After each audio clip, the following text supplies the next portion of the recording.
Inside a dorm at night, high school student Yi Lan lies shivering in bed, feeling terribly sick. He has a severe cold and decides to go to the clinic before it worsens. Suddenly, he feels a presence by his window and instantly thinks it's the rumored female ghost, who wanders their dorm past midnight. They say she used to be a student at their school, and due to a bad breakup, she hung herself in the male dorm. Lan frets, thinking he should have gone home sooner. He wasn't able to board the bus as tickets were sold out since it's the holidays. At the moment, he's the only person inside the dorm building. Lan continues to feel awful and thinks it's not the time to be scared of the supernatural, as he might just die from his fever. Determined to go to the clinic, Lan walks wobbly, feeling dizzy, before collapsing in a heap. Miserable, he wonders if there's going to be another ghost story of a student who died from a fever in the dorm. Suddenly, a specter shows up before him. It's the female ghost, who asks him if he has seen her rope. Lan is unfazed and only wonders if she'll possess him. Just then, he finds the idea of possession appealing. He wants her to possess him so she can control him to go to the clinic and get himself cured. She grabs the ghost's garments, begging her to possess him, which weirds out the ghost. She unconvincingly tries her scary routine again. Upon reaching her, he hugs her, feeling relief at her coldness. The ghost pushes him off and gets scandalized that he's not wearing pants. She runs while Lan scarily chases after her. He manages to reach her, but his hand unexpectedly enters her back, and suddenly, he's submerged in cold water. When he wakes up, he's confused about what happened and happens to pass by a mirror. Upon glancing over, he screams upon seeing the female ghost. Lan pauses, feeling something is not right. He stares at the mirror and thinks that it should be his face he is seeing since the ghost is possessing his body. He's confused about why he has the appearance of the ghost instead. He addresses his reflection, and the ghost who's inside the mirror is stunned. He tells her not to be shy and assures her that he's a nice person, but it only earns him an unimpressed look from her. When he requests that they talk face to face, he spills out of her. Instantly, he feels sick again. He requests the ghost to possess him and send his body to the clinic. When he jumps on her, he's back in the water before waking in the ghost's body. Somehow, he hears the ghost say she'll get his body to the clinic, which makes him so grateful that he promises to get a monk so she can cross over peacefully. In the meantime, Lan explores the school with the ghost's body, enjoying how he can phase through walls and float instead of walking. He's having fun so much that he considers asking the ghost to possess him more often. Outside, he hears a lady's voice, which leads him to the woody area of the school. Lan is stunned. Before him is Yu, the beautiful owner of the store inside their campus, and she's being held down by a man, who she addresses as headmaster. While she meekly asks him to stop, Lan can't believe that the respectable headmaster Liu would do something like this. He's about to take a picture of what's happening when somebody taps his shoulder, telling him he's crossing the line. Surprised, he turns angrily to scold the stranger but freezes when he sees another ghost with a large knife on his head. Screaming, he punches the guy and sends him hurtling away. Lan is surprised at the strength that he has. The headmaster hears the noise they're making and demands that whoever's out there come out. Candidly, Lan shows himself and says that he just got rid of a ghost. The woman screams at the sight of him before fainting on the spot. The man, seemingly recognizing him, pales and calls him Kyo Xiomen. The headmaster begs him to let him go and admits that he was wrong. He says he didn't expect her to hang herself and that he regretted what happened. Just then, the female ghost, Kyo Xiomen, takes over her body and tells Liu that she died without justice and blames him. Lan, who's surprised that she took control, slaps the headmaster many times to test if he can move.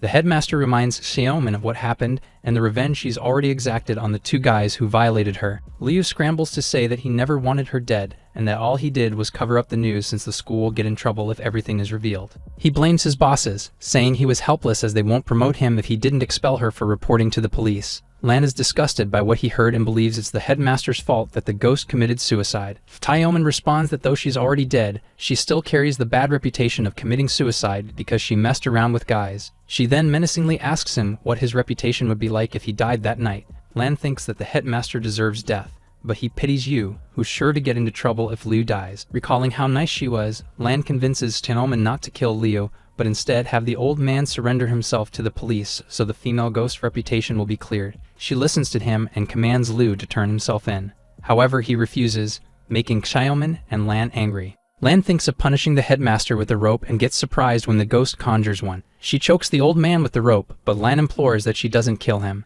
The ghost lets go of the rope, giving Liu one last chance. She promises to end him if he won't clear her reputation. She then says that if it weren't for her master, she wouldn't have stopped choking him. Lan, who's surprised, wonders if he's the master that the Xiomen was talking about. As Liu runs away, Lan tells her that they should monitor where the man will go. When she agrees with him, he's surprised that she can talk to him. She then reveals that because Lan entered her body, he has full control. She can neither talk to him nor control her body unless she has permission from him.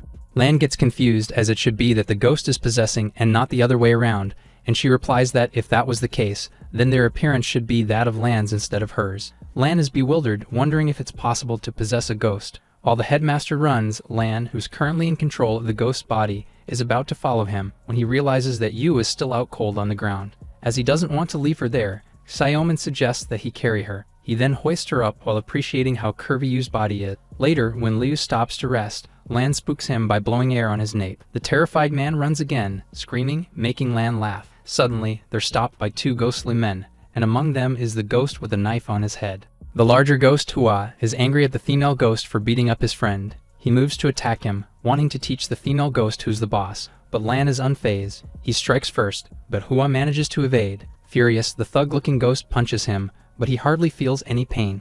Lan slaps his opponent so hard that he soars through the night sky. He smugly looks at the other ghost, who's sweating buckets, before sending him toward the moon. Xiaoman compliments his strength, and feeling bashful, he replies that it's the enemies that are weak. However, she reveals that Hua is powerful, and even has the potential of a soul king. A punch from him would have eviscerated her chances of leaving the world. When he asks her what she means, she explains that for a soul to leave the world, someone fetches them and brings them somewhere else. Lan is shocked, as that would mean many souls are roaming the world currently, to which she replies that only those who have deep grievances would come in contact with humans. He then muses out loud that her grievances will disappear if the headmaster turns himself in, which she confirms, saying she'll regain her freedom.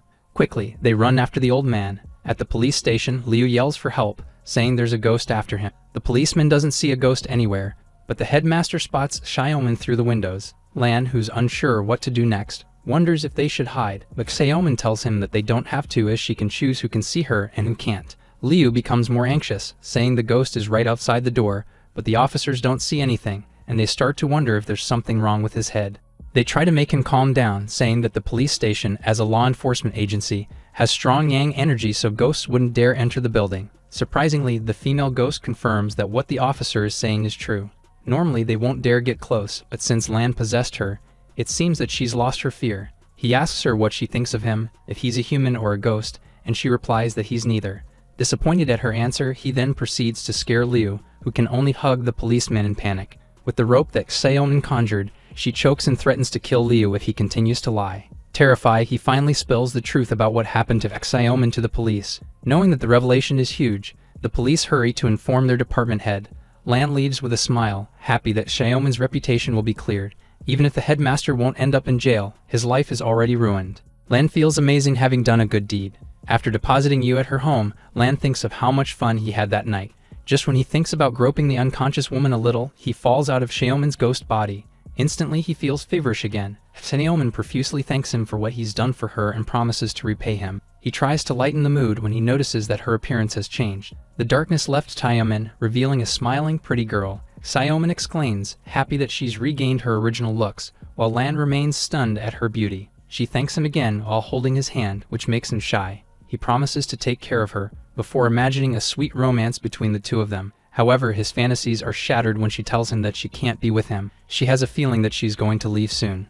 Dismayed, Lan reminds her of her words, that someone is supposed to pick her up so she can leave the world and be sent to another location. She replies that she's just suddenly had the feeling and that it could be related to how her grievances were resolved, which makes Lan sulk. Suddenly, Xiaoman senses that it's time for her to ascend, making Lan wonder if she's going to heaven. She promises that she'll never forget him before bidding him farewell. With tears in his eyes, he waves goodbye and wishes that she has a better life in another world. However, her ascent pauses, and she hovers in the air for quite some time that Lan starts to get worried. He comes near and tries to converse with her, when she suddenly starts falling. Xiaoman's foot hits Lan's face, causing him a massive nosebleed, and later becomes conscious of the fact that she's sitting on his face. Scrambling up, Xiaoman worriedly asks Lan if he's alright. She helps him up while he asks her what happened. Xiaoman says that somebody asked her for a toll fee.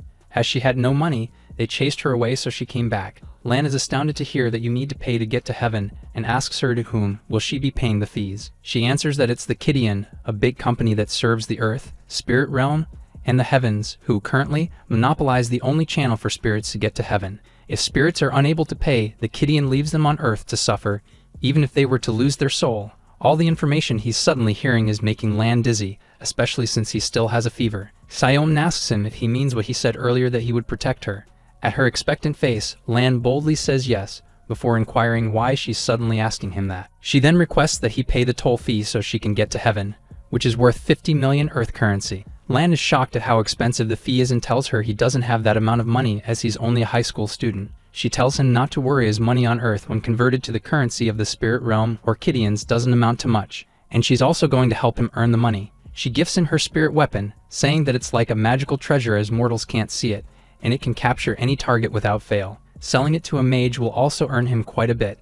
Lan then comments that Xiaomin is different from before, while thinking inwardly about how she seems so cute and naive after they separated from her ghost body. She replies that she recovered her body in the beam, but it'll only last for a few minutes, and soon enough she's floating again. While Lan still thinks she's different from before she went into the beam, Xiaomin dissolves into smoke and says she's going to rest in the rope to recover her power. She wishes him good luck in making money before going to sleep. Lan curses Xiaomin as she didn't even help him get to a clinic. He wakes up Yu to ask her for help, but she screams, thinking he's a ghost. He quickly introduces himself to make her stop screaming. Confused, she asks him if he saw other people besides her, and Lan lies, knowing she meant the headmaster. When he asks her what she's doing on the ground, she too lies, saying she fell asleep after getting some fresh air. When he notices he's not wearing pants, she screams, thinking he has bad intentions. Lan quickly explains that it's because he has a fever and was rushing to the clinic, but she's still suspicious. Behind her, he spots the ghost with a knife on his head lurking around the corner. Lan gets worried that the ghost isn't leaving him alone, and without Xiaomin he's helpless against him. In the meantime, he decides to avoid the specter. He pleads for Yu to help him get to the clinic, and after sighing she relents. At the clinic, Lan lies in bed with fluids attached to him. He notices that Yu looks worried about the headmaster, which he doesn't understand as he's a disgusting person. Eventually, she tells him she needs to return home as her son is alone. Lan implores her not to go into the forest as there are ghosts, but she merely berates him for believing in the supernatural. Still, she leaves, and Lan is annoyed that he was scolded when he's only thinking of her safety. He wonders if the knife ghost is lurking around somewhere before deciding to stop worrying about it and going to sleep. Later, he's woken up by Xiaomin, who informs him that something happened to the pretty store owner. The knife ghost who was following Lan went for her, and she fears that Yu might be in danger. Lan wants to chase the ghost, so he asks to possess Xiaomin, but she refuses, saying she can't be seen during daylight. She quickly goes inside her rope, leaving Lan fuming at the unfairness as he is no match for a spirit. Later, Lan goes to the store and peeks inside. He sees Yu with a dark aura, and even Xiaomin comments that she doesn't seem to be acting normal and recommends bringing her to the sunlight. He takes a picture of her first as proof, and Xiaomin blushes when he deposits his phone in his boxer. Lan enters the store, pulling the shutters up so that sunlight will come inside. Creepily, Yu asks him if he wants to buy something, which makes Lan convinced that she's been possessed. When he tries to open the window with the excuse of letting fresh air come inside, the woman screams. Growling and animalistic, she attacks him, but Lan, much to his surprise, easily stops her. Yu's strength is nothing compared to his. Xiaomin reminds him that he's incredibly strong and tells him that it's his chance to get Yu under the sun. He grabs her waist, dragging her toward the light, where Yu screams.